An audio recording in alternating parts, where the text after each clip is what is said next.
Time check, it's 10 a.m. and we're out and about.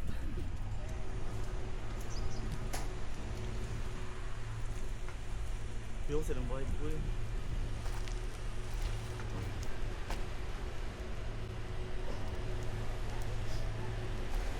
Ano, di ba tayo?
Lily, water lily, or water lotus. Tesla bar. Murag duol kaysa ko ang bike. But it's fine.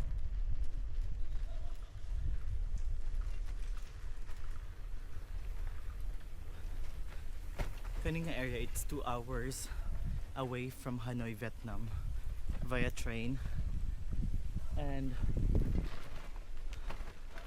I would suggest nga mag-book mo og train, mukha mong train ticket like a day before your trip kay amo gibuhat kay nagpalit mi og ticket but on the day nga mo larga na and ang nahitabo wala na space for salang mag-ingkod ba or seating, so sleeper lang siya which is expensive, mahal siya, but koan, okay ra siya.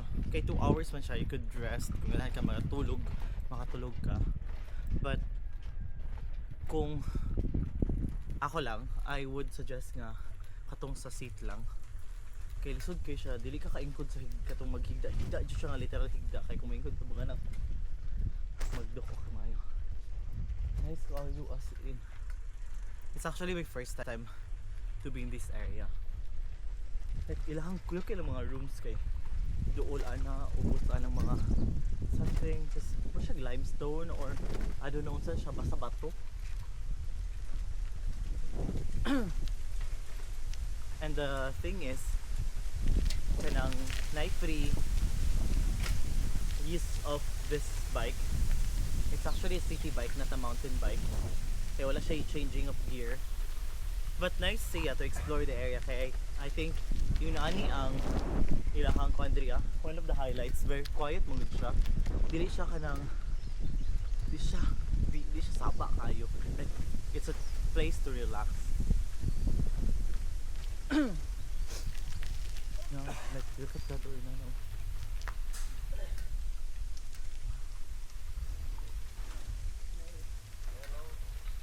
Hello, good morning.